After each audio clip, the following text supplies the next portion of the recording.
First things first, UFC 117, UFC Vegas on Paramount Plus. Let's bring in a couple of the stars of the show.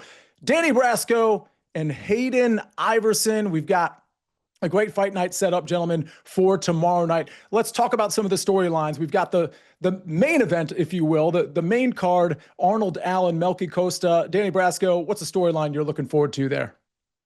I mean, we got to ask ourselves, is Arnold Allen an elite featherweight? Because the guy's been with the promotion for a decade now, and his losses only come against top-tier competition. He's 11-3 with the UFC, with those losses coming against Max Holloway, Movsar Evloev, and Jean Silva. And oh, by the way, those were all very competitive fights. Allen had a late surge in that Holloway fight where he started landing overhands and proving he could strike with one of the best strikers in MMA history.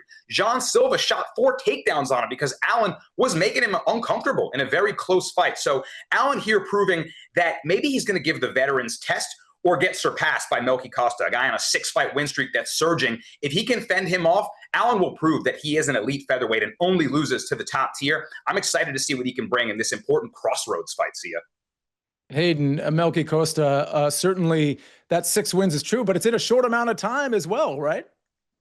Yeah, this is a very short amount of time for a guy that kind of went from somebody nobody was really looking at to break into the rankings to now this is his 6th fight in 15 months, and he's got a chance to beat one of the staples of the featherweight division. I mean, Melky Costa knocked out Dan Ige, the first guy to ever finish him, knocked out Morgan Charrier, the first guy to ever knock him out, and both of those were highlight reel head kick knockouts. So now coming in here, he's been super active, and being active in the UFC is a big superpower because it allows you to rack up wins and get into the rankings and not only cash, paychecks for getting those wins, but get big opportunities, get sponsors. So he's kind of burst onto the scene, 6 fights in 15 months. We'll see if that activity doesn't hold him back from having a poor performance here, but he's got a really tough guy ahead of him in Arnold Allen.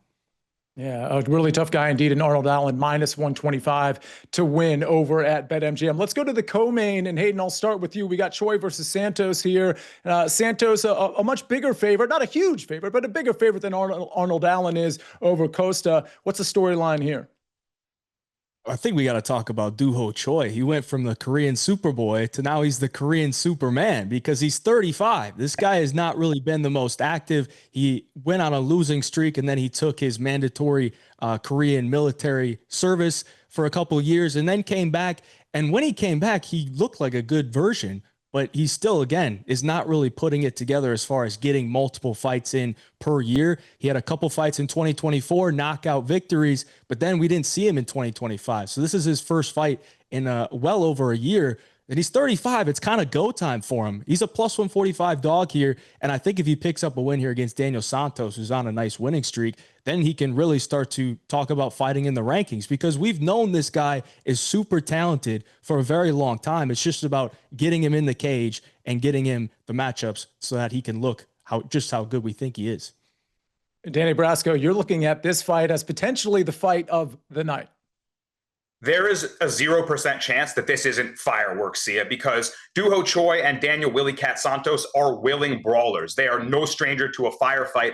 And Choi, I mean, the guy's got 5 performance bonuses. He's been in 3 fight of the nights, and none of those include his last 3, which were all tough scraps against some hard-nosed veterans where a lot of damage was traded. Now, in this matchup, Choi brings his sneaky big power and his kind of quietly good ground game against Daniel Santos, a guy that's bringing the pace, the pressure, spinning attacks, unorthodox, unpredictable striking. I think no way these guys don't put on an absolute brawl. I don't know if it sees the scorecard, Sia, but either way, someone's getting their hand raised and a highlight finish, I think. Daniel Santos, minus 180 over at BetMGM. A lot of fights on this card, Danny. How about maybe one more from a storyline standpoint to talk about? How about the return of Malcolm Wellmaker, a guy that lost as a 6-1 betting favorite in his last bout? Now, Sia, I'm way less down on Wellmaker than I am high on his opponent, Ethan Ewing, who odds makers just didn't know how to price. I mean, the guy looks really good.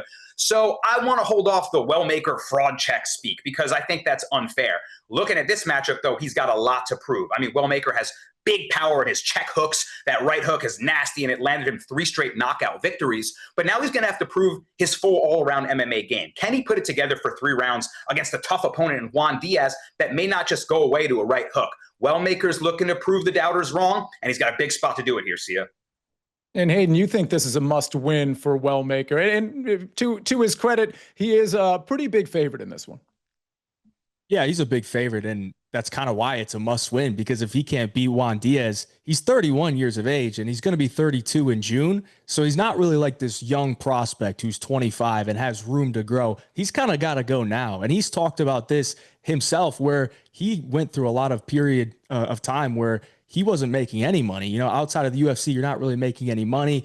And then he was behind on his bills, and then finally got his opportunity in the UFC and knocked out Cameron Simon, and then another knockout against Chris Moutinho. He gets performance bonuses. And then his last time out, he goes and loses as a huge favorite, one of the biggest upsets of the year. So now this is a must win. He's got to bounce back with a good performance here against the guy making his UFC debut, because if he drops 2 in a row, then he might have to go back to his job. He might have to start thinking, I got to go get my welding job back, because I don't know if I can cut it here, but I think he can. I think this is a solid spot for him. I think it's a solid bounce back spot. Well, we'll see if we have a pick on that exact fight from Hayden or Danny in just a few minutes. So, gentlemen, hang around for a little bit longer as we get to our best bets. But I do want to remind everybody to go over and join SportsLine, sportsline.com/join if you're not already a member. And once you are a member, you can go over to the SportsLine Discord. We've got a channel for UFC. We got a channel for horse racing and the Preakness tomorrow, a channel for every sport, including all the big ones, of course, a discord.gg/sportsline. That's how you get into the SportsLine Discord, and go over to sportsline.com/join if you're not already a member. All right, well, I teased it. We got to get to some UFC Fight Night bets. Of course, this will be on Paramount Plus tomorrow. Let's make some money while we're doing it right here on the Early Edge.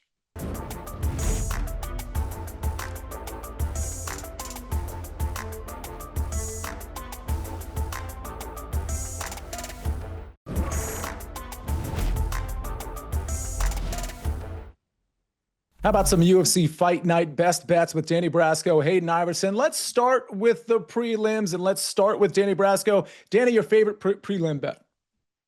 I can't believe I'm back in a fighter that's 0-3 in the UFC, but the line is telling to me, Sia. I like Luis Gouroulet on the money line here. I got him at -120. The market's moving in his direction. It's feeling similar to the Robert Valentin fight that we cashed in on a show recently. The guy was winless with the promotion, and he went out and just dog-walked his opponent. Now, I don't think that's necessarily going to happen here with Gouroulet, but I think the market is showing us some signs that he's the better fighter against Daniel Barres, who is an explosive flyweight. He can finish his opponent in round 1, but after that initial 5-minute burst, Barres' cardio falls off a cliff and he becomes susceptible to getting finished himself.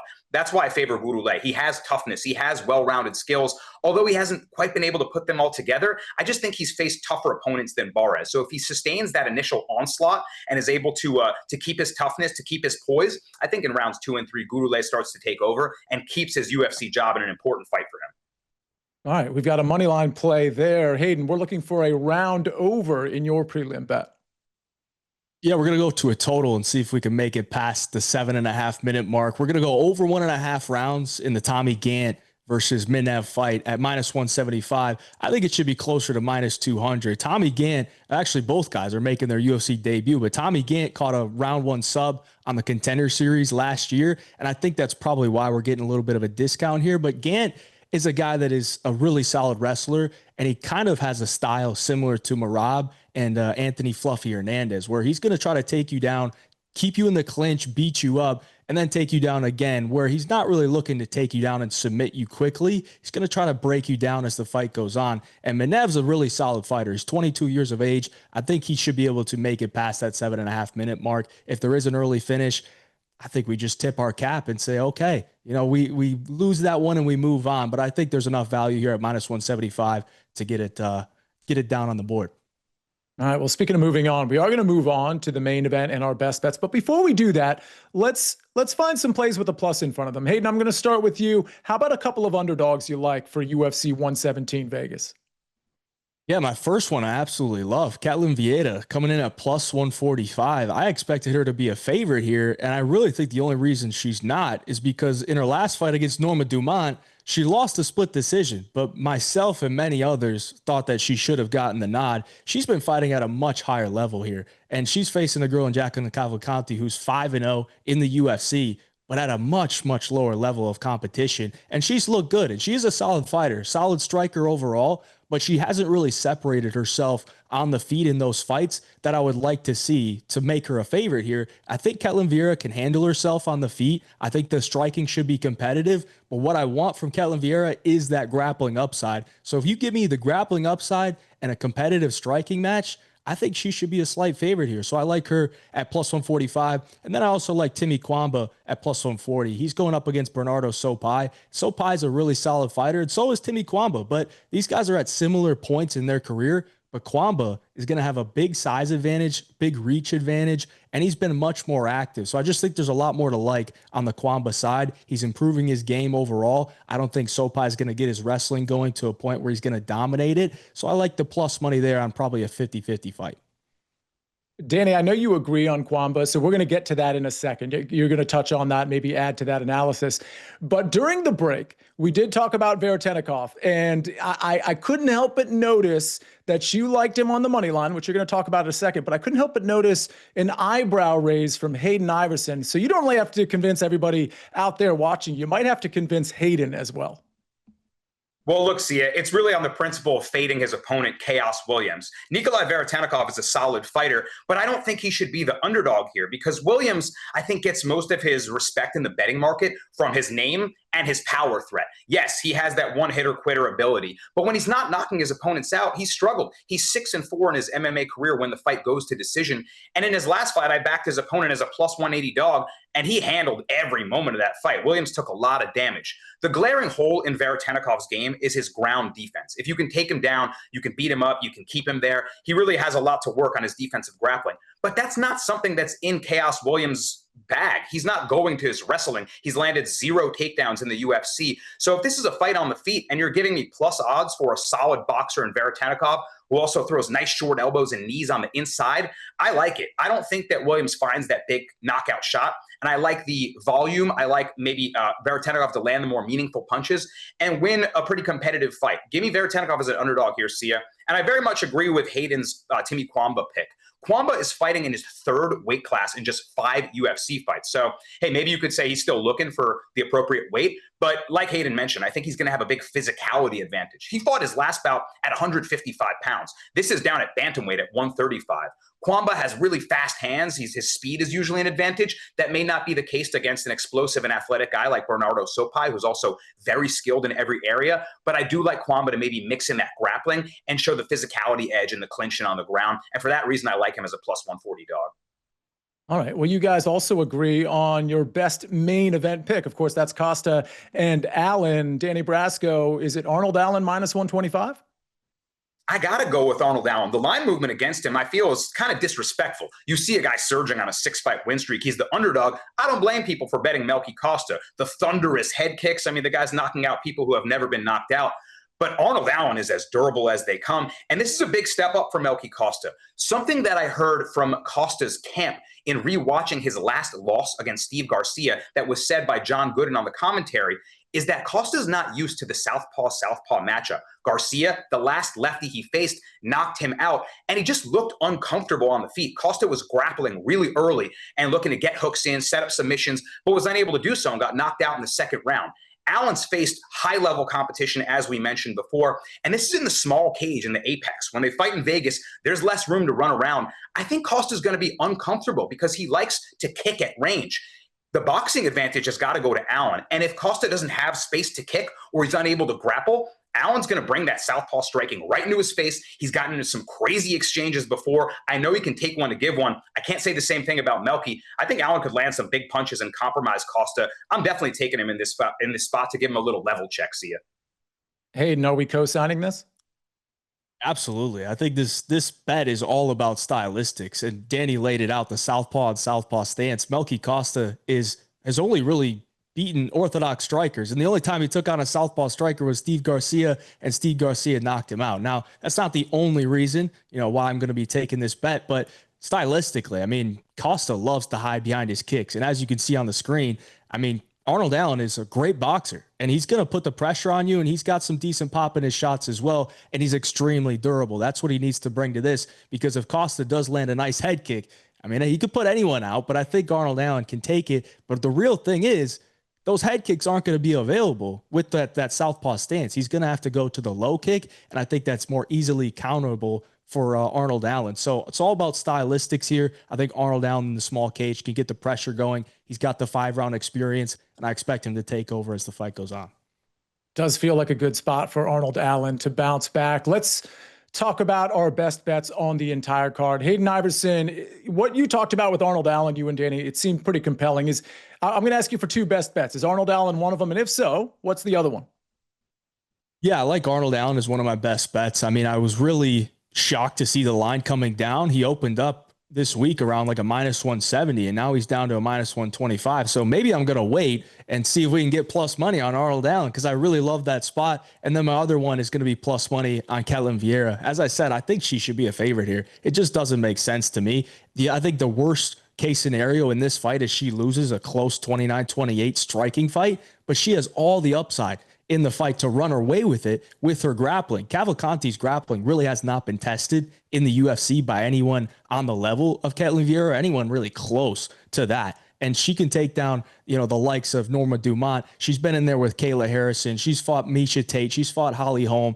This should be a regular fight for Ketlen Vieira. So give me her as an underdog. All right, Danny Brasco, your 2 favorite bets on the card. Well, let me first co-sign Hayden's pick. I love the female with the grappling advantage, just a system play in the UFC. And a lot of people are going to see Cavalcante's 88% takedown defense. But like Hayden alluded to, against who? When she has been taken down, one time by Nora Cornell, she spent 3 minutes on the ground. If Vieira lands the takedown, she could easily win the round. So I like that play from Hayden. I got to go for my best bets with Sia. Nikolai Veretannikov, I mentioned why. The grappling advantage isn't going to be a threat for Chaos Williams to expose that game. You look at the Francisco Prado loss or the split decision win, I should say, for Veretannikov, where maybe he deserved to lose against a guy that was 2 sizes smaller than him. It was because the wrestling was there, right? I don't see that threat available here. And without that, I just don't think Veretannikov should be the underdog. And outside of that, I got to go with Arnold Allen. Hayden and I talk about this all the time. Reverse CLV in the UFC. When you lose value, oftentimes you feel more confident about your pick. It's just kind of like an odd market quirk of the UFC that you'd never see in something like the NFL. So I'm happy for the market to go against me. We fade the sharps here. Arnold Allen's going to give Melky Costa the veterans test, the level check in the small cage, southpaw. I got to go with the guy who's got the UFC experience here. I was already looking forward to this card, but I love doing these Friday shows with you two because I get even more excited about watching this on Paramount Plus tomorrow. So Danny Brasco, Hayden Iverson, thank you very much. Great analysis, great picks as usual.